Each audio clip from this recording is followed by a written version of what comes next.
Claude Code is amazing until the bill actually hits. You burn tokens fast, hit the limit, Claude compacts the session, and suddenly it forgets half of what you're working on. Most people try to fix one part of the problem, but token leaks in many places. And today I'm going to show you 4 tools that's going to help you to reduce that. There is this one tool reduces what Claude reads, one reduces what Claude writes, and one cleans up the code itself, and one shows you where your tokens are actually going. When you use them together, and Claude gets a lot cheaper. Let's get into it.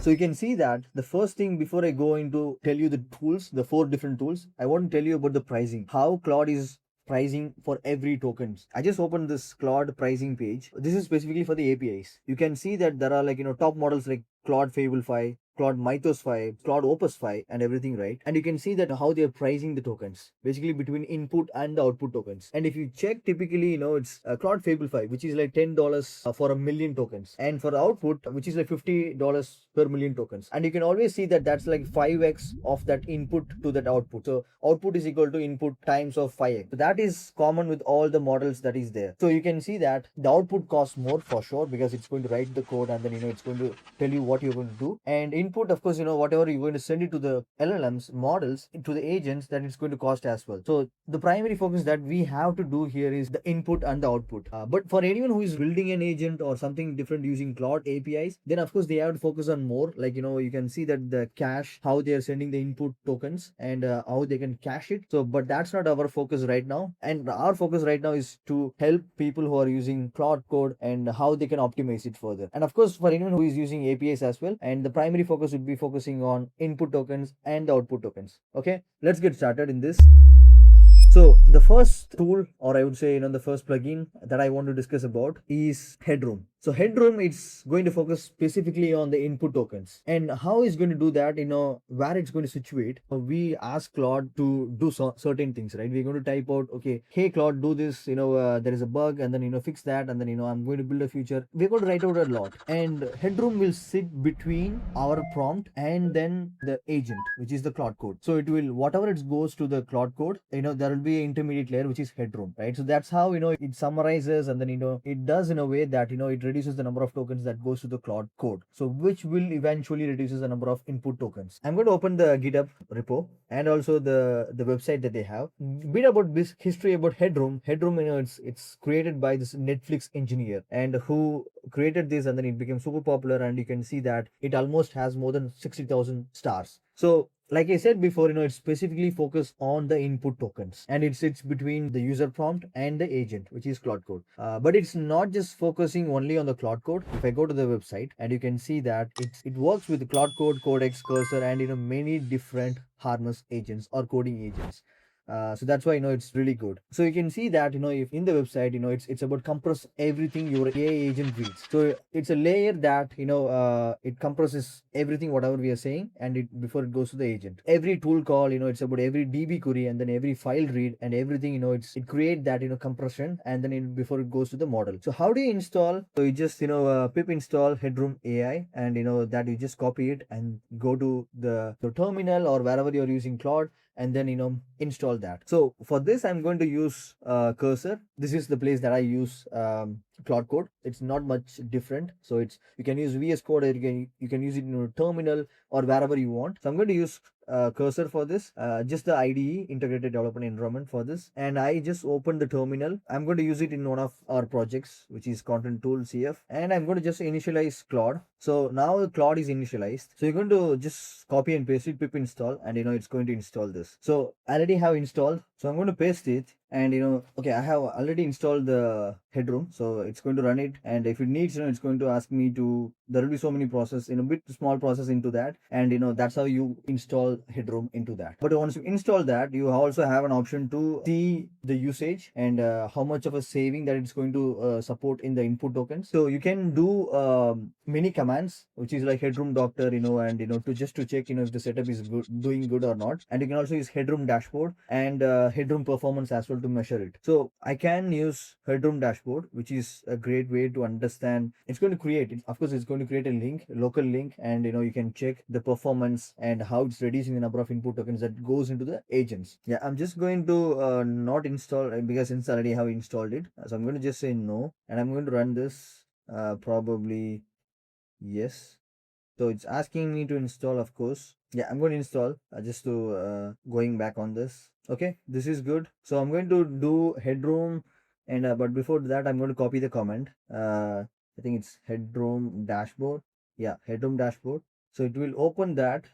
Okay, so I think you can understand that, so it's you just go copy it, copy the headroom command and then install it. And then, of course, it's like I said, it's more like a proxy between the your user prompt and the agent. So that's why it's act as a middle layer. And once that is installed and then proxy is set up rightly, and then you can use the commands like the headroom doctor, headroom dashboard, and the headroom performance to understand how much of a saving that it's creating it. And also you can check it out. This it also helps you that this is the kind of dashboard that it will show you once you ask it for the headroom dashboard. So it shows you the performance, how much of a saving that it's making it out. Okay, so that's all specifically on the headroom. Okay, so the next one is Ponytail.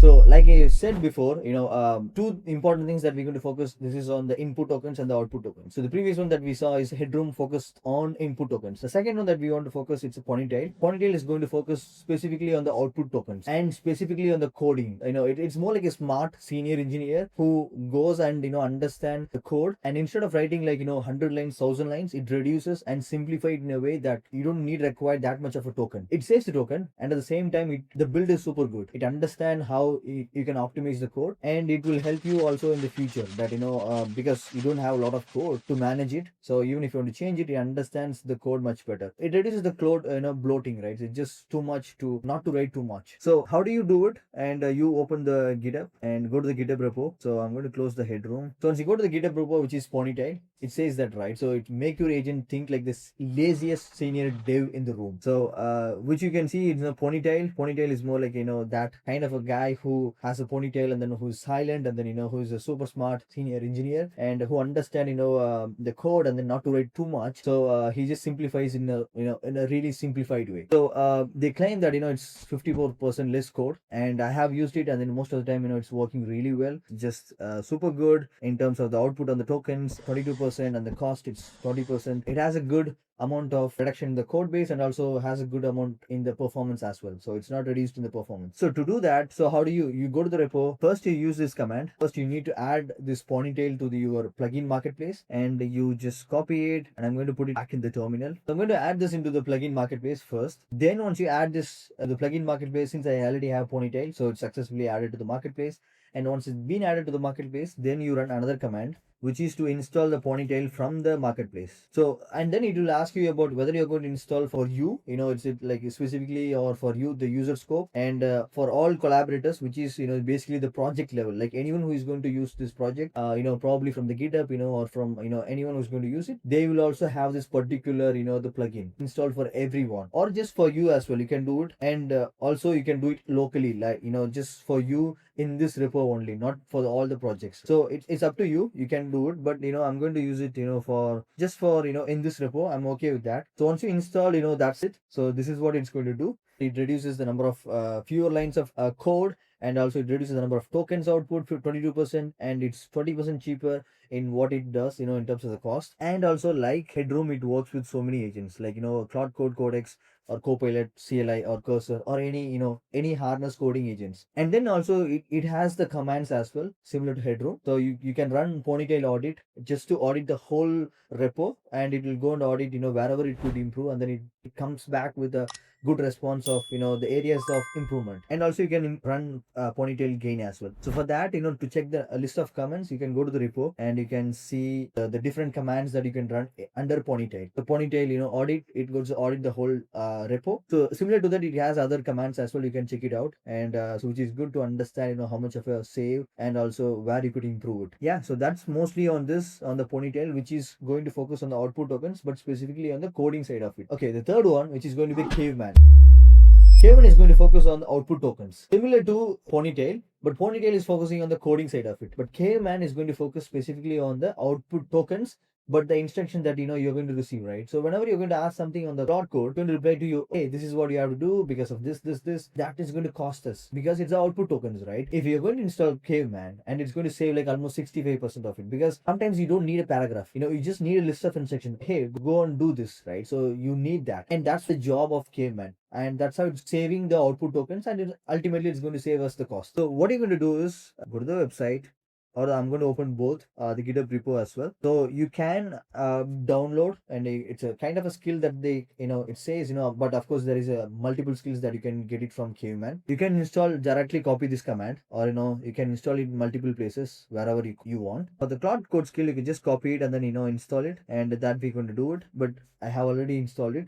I'm going to show you the process. So you can see that once you install the Caveman skill, they have the mode, right? The light mode, full mode, and ultra mode. So the light mode, you can see that if this is the output, this is going to be the output token after going through the Caveman skill. How much of, if you go with the light mode, it saves 6%, and if you go with the full mode, it almost saves the estimated 69-70% of it. And you can see that this is the output. So let's say, could you please go ahead and make sure that you update the user authentication module, right? It's too much of a blah blah blah, and you don't need that. We just copy this command for Claude Code skill, and I'm going to copy it, and I'm going to go back to the terminal, and I'm going to paste it. So if we have to install that, but since we already installed, I'm going to show you how this works. I'm going to open my repo, and you can see that once I installed, you can see it from here. So agents, it installs at the Caveman, commit, compress, review, status, and everything, right? So, and it's going to install all the skills. That's what typically it does. And since it's already installed, I don't think we need to install, but the command, right? So this is what we're going to do it, and you can see the different commands that Caveman gives, and there is a Caveman crew, and also Caveman help, Caveman init, and there is Caveman stat, which is like real session token usage, and Caveman commit as well, review. But what we're going to do is, of course, Caveman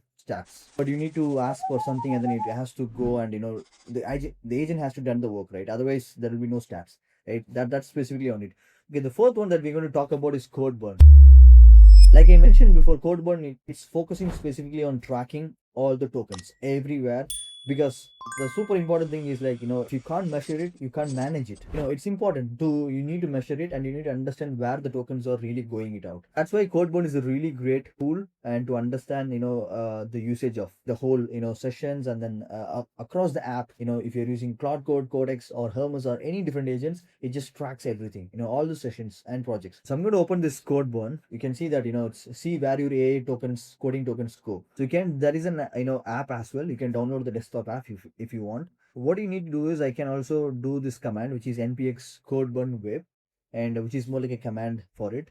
And I'm going to go back to the terminal to run it. I'm going to copy and paste it. So it's going to start the server. It just opened a good looking dashboard to understand everything about the token sessions and different projects. You can see that, which is for today I spent around like $34 of token usage, and you can see that over a period of time as well, how much of for the 30 days, and how much for a month, that I'm using locally in my laptop as well. But you can see that, right, if I go down, because I'm using Claude a lot, and then also I use Hermes agent and Codex and Cursor and everything. And also you can see that the tokens, that is the amount of tokens that is input, the amount of tokens that is output, and you can understand, track everything, right?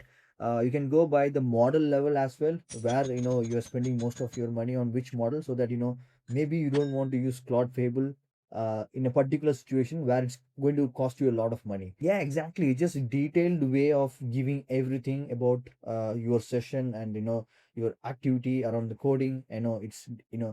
It's about coding or exploration or like future development or anything, right? So that's going to give you a good glimpse of the whole session usage and the token usage. So that's why CodeBurn is a great tool to track it. Going back, the first one, which is like the Headroom, which is going to focus on the input token specifically, and then Ponytail is going to focus on the output tokens, but mostly on the coding side of it. And then you have Caveman, which is going to focus specifically on the output tokens, really the output text and everything. And then finally, to track it, you have CodeBurn. So combining all this, the four tools, it's going to give you a massive reduction in the usage of the tokens. The final tip that I want to give you is, of course, you have a command called /compact, because if you're using Claude Opus 4.8, right, it's like 1 million token context. So you can send so much into it, but you also feel that, it's going to cost you more tokens as well. Whenever you think that you are engaging in a long session, always use this command /compact. It's going to summarize everything and then compacting every conversation that you had before. So it reduces the amount of input tokens that's going to the Claude Code. So that's my final tip for this. So go and try it out. Those 4 plugins are the tools